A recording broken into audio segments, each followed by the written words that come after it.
This is Invested in Climate with Jason Rissman. I see climate as the world's biggest, most diverse, most important movement in human history. Millions of people dedicate themselves every day to protecting the planet.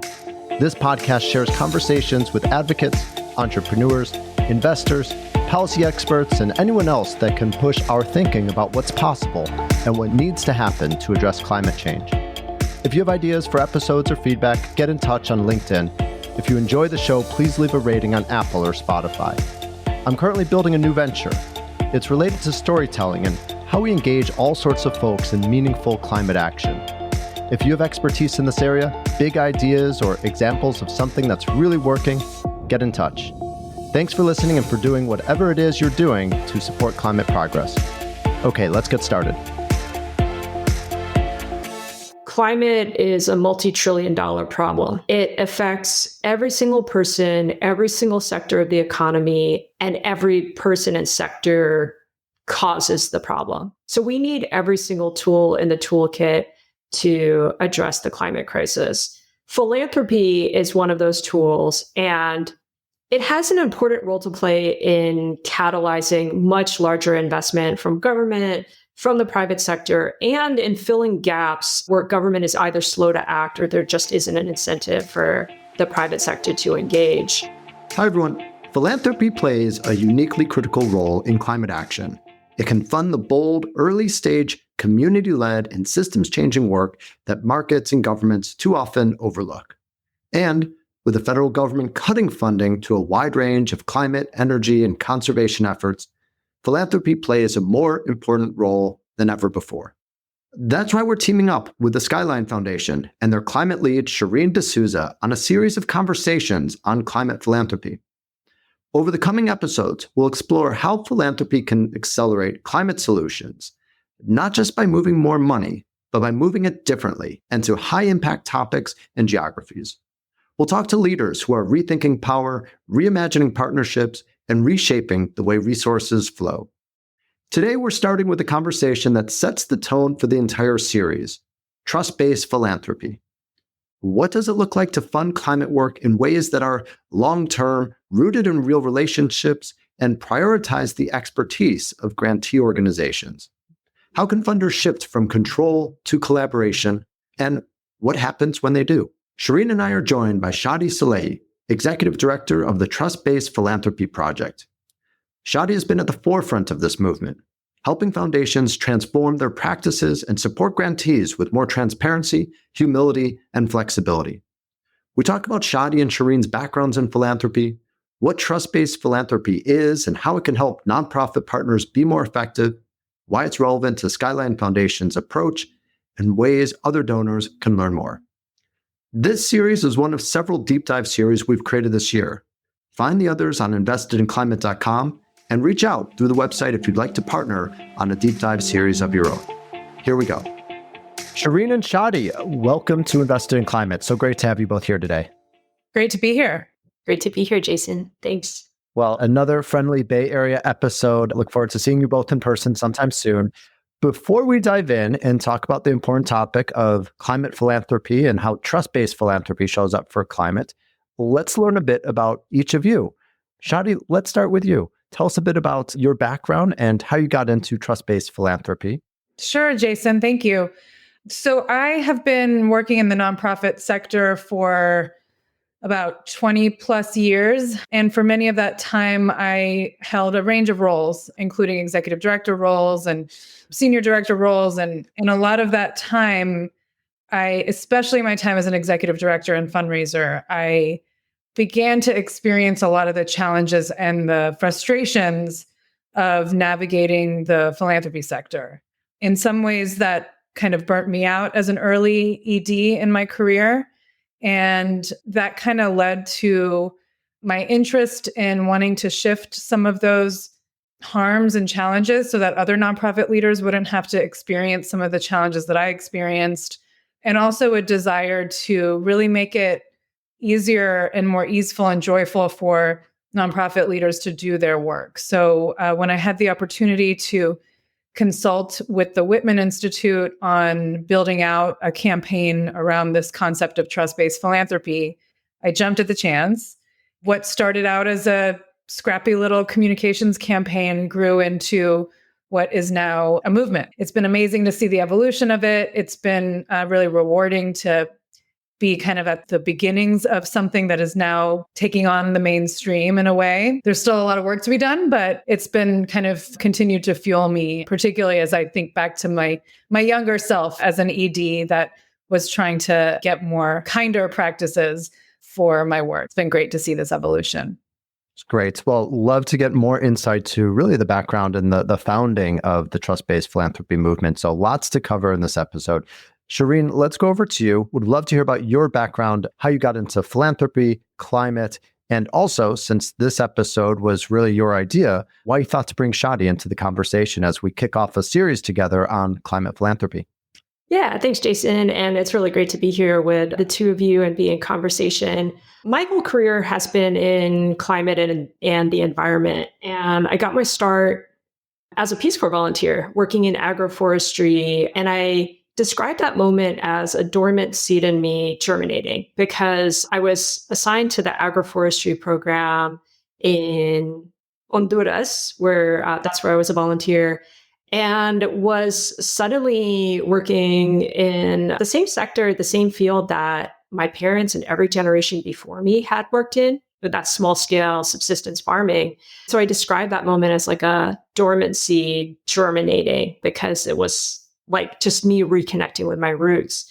And so I did local food system, food justice, environmental justice work for several years. Then about 20 years ago, I really pivoted to climate. And it was because, I was working for a small nonprofit at that time, and I decided that I needed to quit and I needed to go back to India, where my family is from, and use that as an opportunity to reconnect with my roots.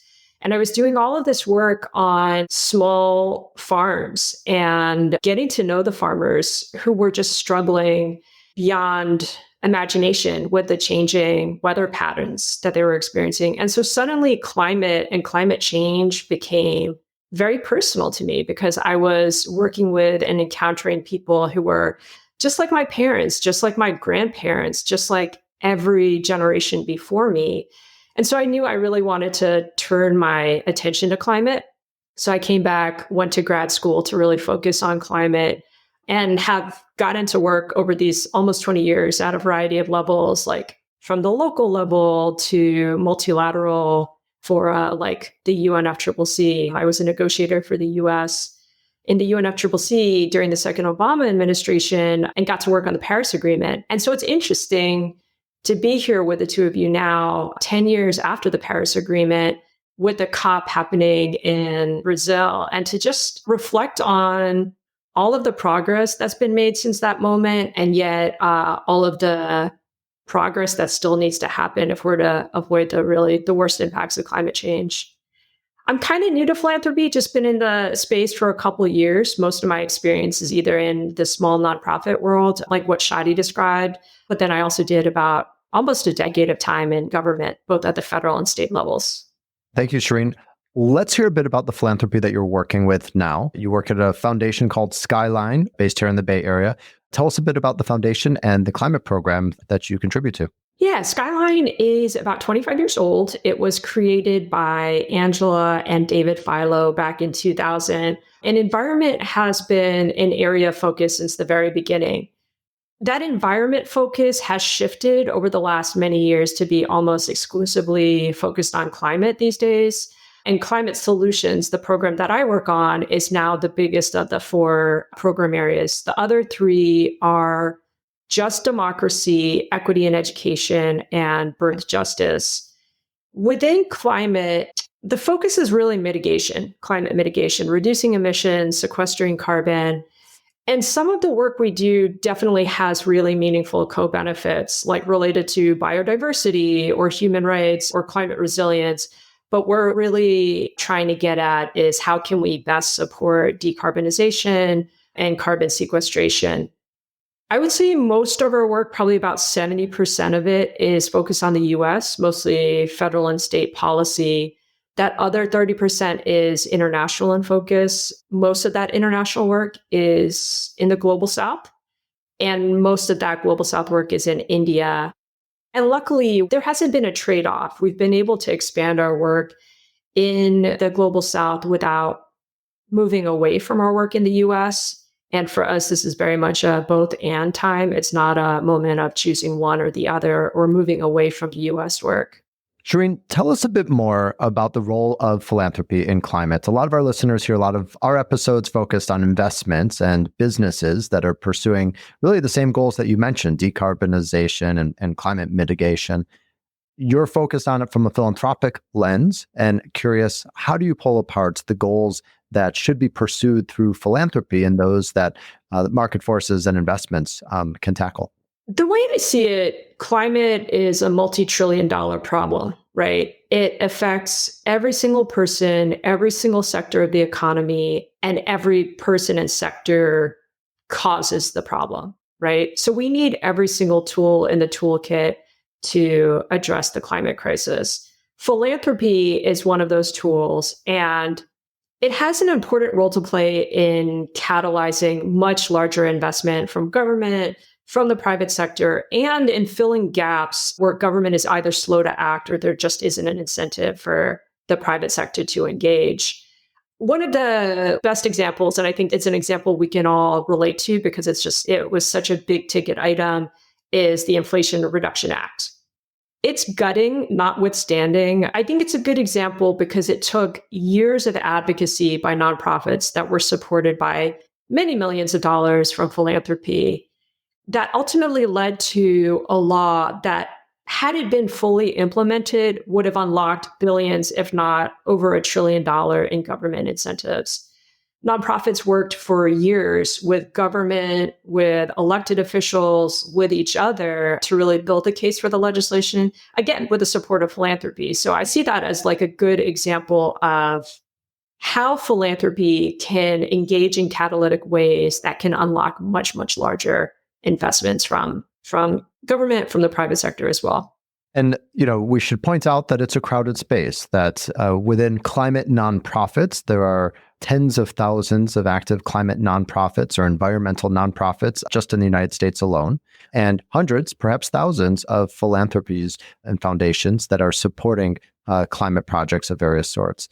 How would you say that Skyline stands out? Well, I think one of the ways in which we are different, and part of the reason why I wanted to be in conversation with Shadi for this first episode, is because Skyline is honestly one of the few climate funders that has really committed to trust-based philanthropy. And I know we're going to spend quite a bit of time getting into it, but I think that way in which we support grantees to ensure that they have the resources at hand to be able to pivot when they need to, especially in moments like now where everything that they were working on has suddenly shifted. I think that is one of the distinguishing features of Skyline in the climate space. Well, it seems a fitting moment to turn to Shadi to help us understand what is trust-based philanthropy and what does it entail? Yeah, so trust-based philanthropy was named in 2014, but many of the practices that are part of a trust-based approach aren't necessarily new. But we named it because there was a real desire from the nonprofit sector specifically to get more funders on board with this way of giving. So I'll back up a little bit and just set some context. A lot of conventional practices in philanthropy tend to be quite top-down, and it has become very normalized for foundations to set strategy, to give, short-term project-restricted grants, to set up a lot of hoops and requirements for organizations to continuously, time after time, prove their worth, prove their value, prove that they're trustworthy. And in fact, a lot of these conventional structures and practices in philanthropy, in many ways, perpetuate a sense of distrust and require organizations to have to prove their worth time and time again. This distracts organizations from their mission, especially when you think about having to fit multiple boxes for different types of funders, fit different requirements for a range of funders. And you just mentioned there are hundreds of funders in the climate space. There's tens of thousands of organizations doing this work. So you imagine that multiplying effect when organizations have to kind of tailor and package everything they're doing to a wide range of funders. That inadvertently and inevitably will distract them from their mission, will inhibit their ability to achieve impact. So trust-based philanthropy is a response to this conventional approach to philanthropy, where it's really rooted in trust. A lot of that is signaled in some very common sense grant-making practices that are taking on but are still not the norm. So things like multi-year unrestricted funding. So flexible dollars with multi-year commitments so that organizations can plan ahead long-term. Streamlined applications and reporting processes. So replacing tons of paperwork with more of a relational stance with funders so that organizations can actually be in conversation and dialogue with their funders and actually be in partnership and co-conspirators working on shared goals, and a whole range of other practices and behaviors that invite a stance of partnership and collaboration, really leaning into a stance of trust so that organizations have the confidence, resources, and bandwidth to achieve their goals. And I think particularly in the context of climate change and climate justice, this work is long-term work. And as Shireen pointed out, this work is at the whims of policy decisions and policy changes that come about with changes in administration. So it really requires a long-term, solidarity-driven investment from philanthropy. It's such a valuable and powerful way for philanthropy to use its influence to really meet the needs and dreams of communities that are on the front lines of some of the most, problematic climate issues in our world. So it can really unlock a lot of possibility and a lot of potential for impact if more funders were to operate in this trust-based way. So it's great to see funders like Skyline leading in this way. And our hope at the Trust-Based Philanthropy Project is to really inspire and encourage other funders to embrace these practices, because we believe that if more are able to embrace these approaches, then we can actually accelerate our goals for impact. Shadi, there are critics. There are folks who criticize trust-based philanthropy for not offering enough accountability or even entrenching bias and favoritism because it's actually so relationship-based. How do you respond to this sort of criticism? Yes, that is a common misperception. We like to describe it as trust, not trust for likability, but trust for impact. So just because you want to embrace a trust-based approach as a funder doesn't mean that you're going to be best friends with every single grantee. In fact, that's not the point. What binds a trust-based funder with a grantee partner is a shared commitment to social change. And so that becomes the focal point and the North Star for the relationship. It's interesting to me that a lot of critics think that trust-based philanthropy doesn't allow for accountability, because in fact, a more relational approach, it breeds more accountability, honestly. And I've experienced this in my time. In my trust-based funder relationships, I feel more accountable to them because we are in dialogue. They are following my work. They are checking in with me about articles that they've read or something that my organization puts out. We are in constant communication. And that actually builds a deeper sense of accountability. I think, the misnomer is that relationship automatically means that this is about favoritism. But the reality is relationship is quite rigorous. Sometimes it's not always harmonious. But what continues to drive the work forward is that expressed shared commitment to the end goals. To me, that fosters a deeper mutual accountability between funders and nonprofits. And it allows for both to operate with a sense of accountability to the communities being served, to the end goals. I think my response to that is don't knock it till you try it, because it actually is a much more rigorous and more accountable way of operating in a good way. Shireen, what about the question of accountability? I know that's something that's important to you and important to the foundation. Talk to us about what you've seen really at the front lines of using trust-based philanthropy practices and its impact on accountability. So everything Shadi spoke to earlier really resonated with me about how valuable a relational approach to grant making can be. The piece that I would like to maybe offer and add is that I think trust-based philanthropy challenges, even if just a little bit, the power dynamic between grant makers, between funders and grantees. And that power dynamic is really one directional. So anything we can do to break that down a little bit, in my opinion, is a really good thing. And that's because trust-based philanthropy, it really pushes us to look for ways to be more accountable to grantees because it's about considering the burdens on grantees and prospective grantees. It's also, trust-based philanthropy pushes us to think about relationships with grantees as long-term commitments, right? These are long-term relationships we're getting into. And I think if you're a trust-based funder, you're less likely to say to a grantee, oh, we're doing a strategic refresh, so you guys are out, because we think about how we can stay the course, how we can be in support of great organizations for the long term. And I think that is in a field where the power dynamic is so stark, looking for any way to challenge that is really important. And tell us a bit about the Trust-Based Philanthropy Project. You're the executive director of the organization. What is the role? And seemingly you've got a lot of knowledge and best practices to share. So curious how that's showing up and how it's supporting the space. Yeah, thank you for the question. So we were founded in 2020, and I was part of the founding team and stepped in as the founding director of the organization. I now have a co-executive director, which is wonderful. And we were established to really foster a peer-to-peer network of learning among funders who were already practicing trust-based philanthropy to inspire others to adopt and operationalize these practices. So it started out really simple with a vision of just kind of networking funders with one another and supporting peer learning. As the interest in adoption has grown, we have evolved the way we operate as an organization. So we do a series of webinars, we host peer convenings, we have a listserv where funders can be in dialogue with one another. We convene funders in person and online to workshop challenges.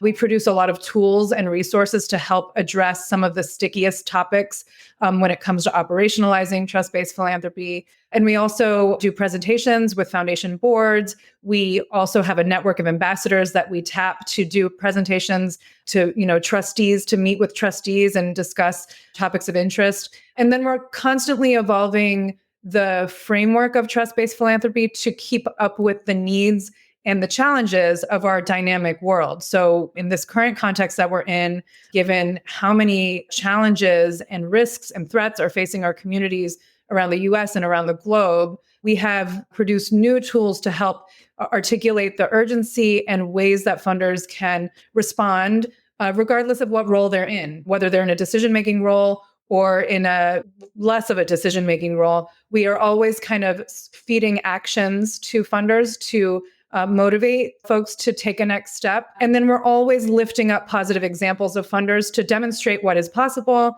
how folks have worked through barriers to make change. So it's really, it's like a dynamic peer network that we kind of continue to feed and resource with tools and knowledge. Fantastic. Seemingly, Skyline Foundation is one of the examples that we can lift up here today. Shireen, tell us a bit about how trust-based philanthropy is showing up at the Skyline Foundation and the collaboration that you've had with Shadi. Yes. So some of the practices we've adopted that are trust-based in nature are general operating support, unrestricted, multi-year, long-term funding. We have no formal written application or reporting requirements. We undertake efforts to provide non-monetary support to grantees, for example, introducing them to other prospective funders. And we take as many efforts as possible to communicate clearly about our strategies and criteria, or if there's any change in direction of travel, which we don't do very often and which we don't take lightly. We try as best we can to really communicate about any changes or where we're at, basically. So maybe I can give you one specific example. The Center for Effective Philanthropy offers an anonymous survey for funders to send to their grantees. And so we did that. We sent the survey to our grantees just to be able to get a sense of where we could improve our practice. And in aggregate, grantees reported that they supported our trust-based philanthropy approach, but wanted better communication from us. So in response, we've provided new resources about our grant-making process. We've set internal timelines for ourselves for responding to inquiries from both grantees and organizations that might want to get to know Skyline better.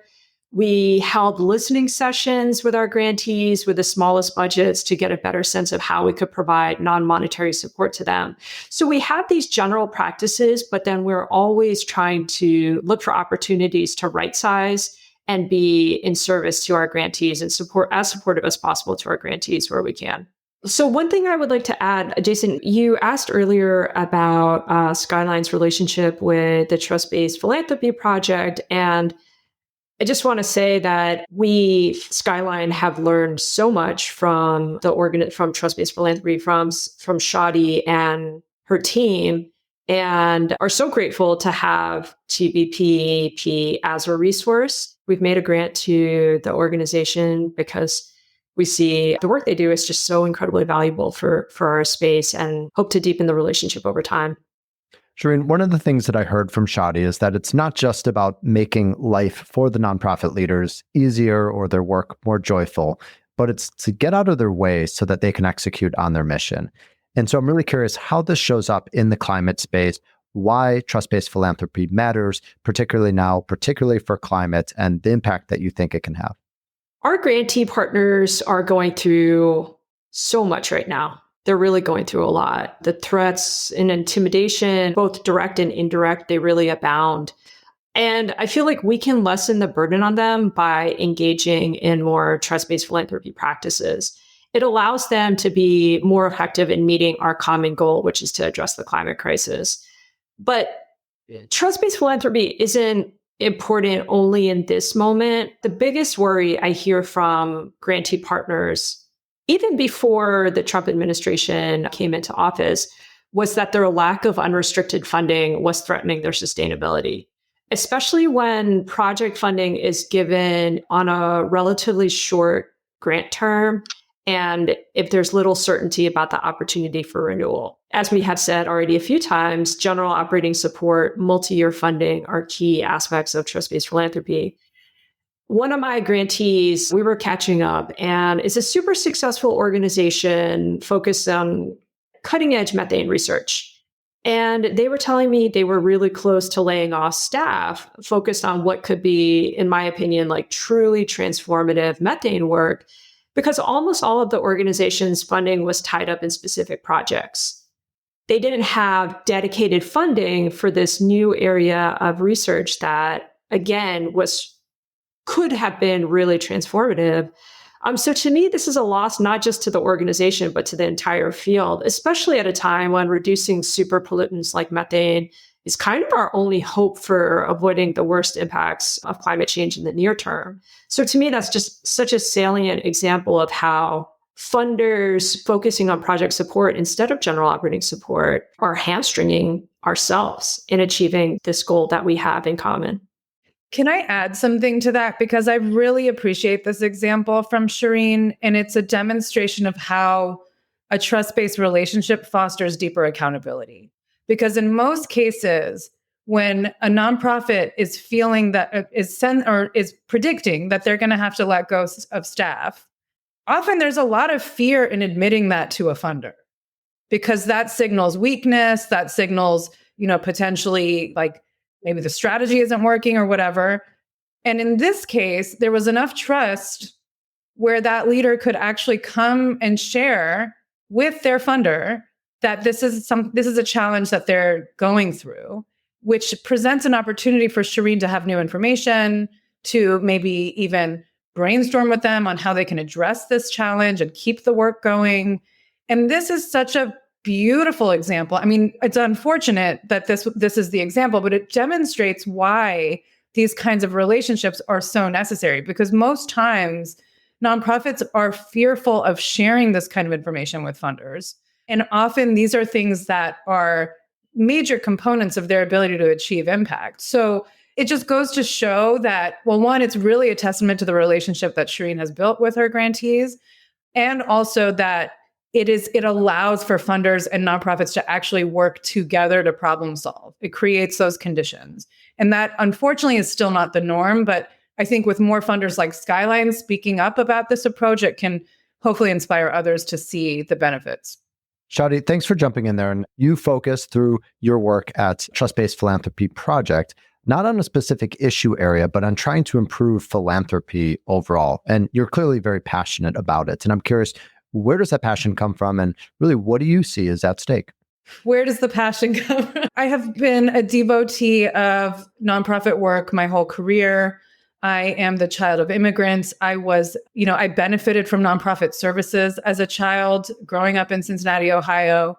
And being the child of immigrants, navigating this country as newcomers, I observed a lot of the challenges and the discrimination that they experienced. And I myself. So personally, I feel that the work of nonprofits in supporting our communities, welcoming newcomers, meeting needs that are unmet, it's such a critical component of our society. It helps launch new leaders into the world and in many, many ways. And I think that it's such a vital part of our society that often goes unnoticed. I really fundamentally believe that for us to achieve a just and equitable world, nonprofits need to have the resources they need to really meet those needs. So personally, it feels personal to me on that level. And what's at stake, especially now, federal funding has been slashed across the board, across multiple issue areas.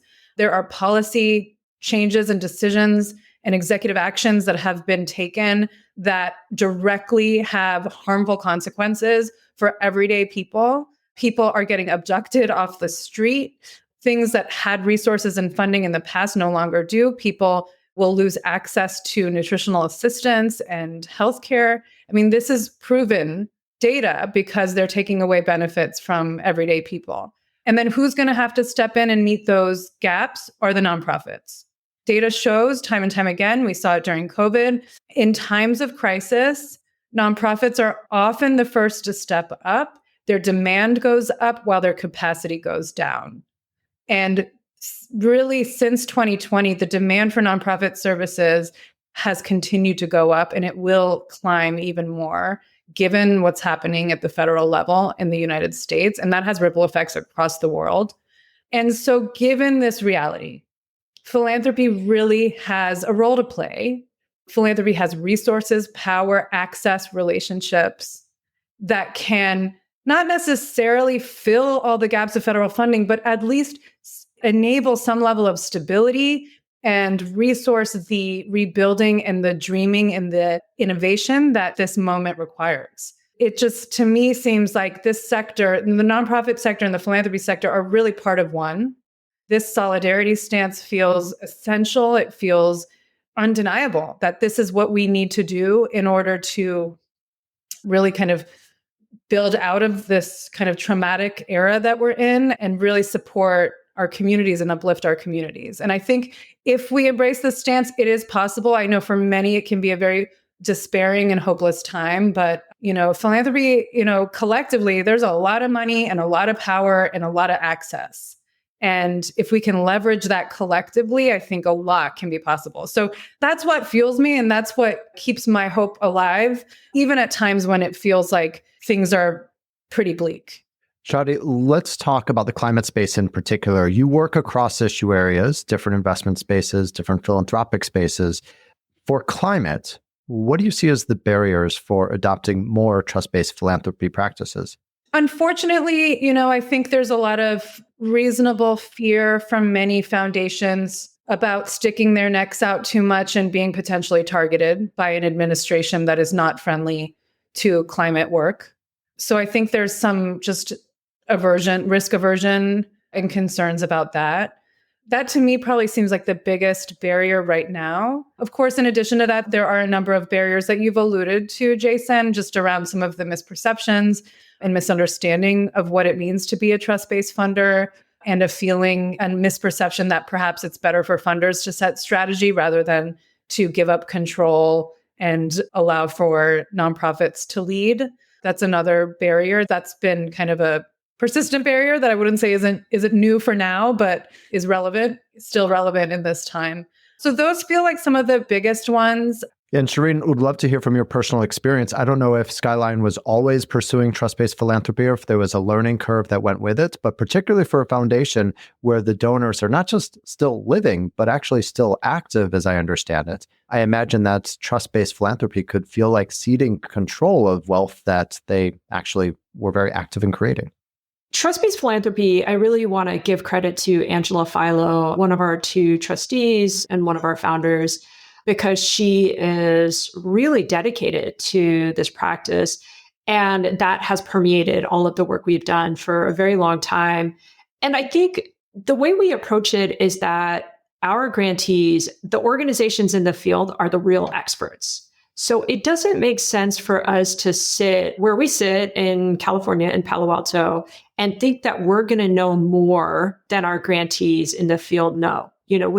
Some of our grantees have been around for decades, some for over 100 years. They have just a wealth of experience, an incredible resource in their staff to be able to really tell us what we should be funding and how we should be approaching the climate crisis. And so I think, really ceding control is actually just being honest with ourselves about who the expert is and putting as much of the decision-making authority in the hands of those experts, which we see as our grantees, to really drive the work. And happy to talk a little bit more about how trust-based philanthropy shows up in the climate portfolio at Skyline. So just to give an example, for quite some time, our standard grant term has been 3 years. We recently started piloting 4-year grants, largely as a way to go deeper on our trust-based philanthropy practices, especially at this time when US-focused nonprofits are going through so much. But instead of just assuming that all prospective grantees would prefer 4-year grants over 3-year grants, we went through the process of asking them. And some of them, a good number of them, decided that they wanted to stick with 3-year grants for a variety of reasons. And to us, that's what being in a trust-based relationship with our grantees is about. It's about actually asking them instead of assuming we know what's best for the organization. Another example, we offer multiple options for how grantees can report on an annual basis. And as I said earlier, we don't require formal written reports. And so we instead give a variety of options. And some grantees choose to provide written responses because that's what's easiest to them. Others, we also give the option of just sending us an off-the-shelf report. If they've written a report for another funder, they can send it off to us and we can glean from that report in order to really understand the progress, the successes and challenges of that organization in the last 12 months. We also give them the option of just doing a Zoom call with us to catch up and to tell us in that format about how they're progressing or how we can better support them. And in all of those check-ins, we are sure to carve out time for them to give us feedback. And then to tell us like, hey, it would be really great if you could shift these practices. I'm not saying we're always able to shift in ways that a grantee might want to, but it's something that we would take really seriously if grantees ask us to make any changes. A lot of times they're looking for intros to other funders. To the degree we're able to, we're so happy to do that. Like that, we believe deeply in the grantees and the work that they're doing. And so if we can get them on the radar of other funders, we see that as part of our job. Shadi, why don't you take us home as more climate funders are curious about trust-based philanthropy? What are the entry points? Well, there's many entry points depending on the starting point. But, I think one of the first things I would recommend is what Shireen was suggesting. Just get some feedback, find a way to get anonymous feedback from your grantee partners about things that you could do differently to improve or help them do their work better with greater ease. There are a range of trust-based practices. You don't have to do them all at once. If you have a grantee that you've been funding for many years and it's been 1-year grants every year, consider extending that to a 2 or 3-year grant. If you know that you're going to continue to renew that, just so they have the on-ramp to or the runway to plan ahead. Another thing that I often recommend funders try out is if you have an application process or a reporting process, try to fill it out yourself. See how complicated it is for you to fill it out. And maybe think about whether you can remove any questions or make it a little bit easier to complete. Once you walk in the shoes of your grantees, you might see that, oh, well, we don't really need to necessarily ask all these questions, or these questions are dissertation level questions for a $10,000 grant. So maybe we should rethink it. So I think there's small steps that you can take wherever there may be a low-hanging fruit. I also really recommend that folks check out the Trust-Based Philanthropy website. It's trustbasedphilanthropy.org. We have a ton of open access tools and resources. We actually have a dedicated page for newcomers to trust-based philanthropy where we kind of guide people toward some tools that can get folks started to understand where they might be able to try some things out. And of course, folks are always welcome to reach out to us at the project. We are happy to answer questions or connect funders to other funders who may be a few steps further and might have some wisdom and guidance to share. So many ways to get started, many entry points, but no need to do it all at once, that you can always take one step just to kind of try it out and see how it feels.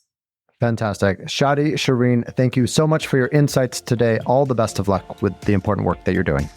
Thank you so much for having us. Thanks for joining us for this episode of Invested in Climate. Please remember to rate us on Apple, Spotify, or Google. Find show notes, sign up for updates, get in touch, and visualize your climate action at investedinclimate.com. This podcast is for informational and entertainment purposes only and does not constitute financial, accounting, or legal advice. Thanks again.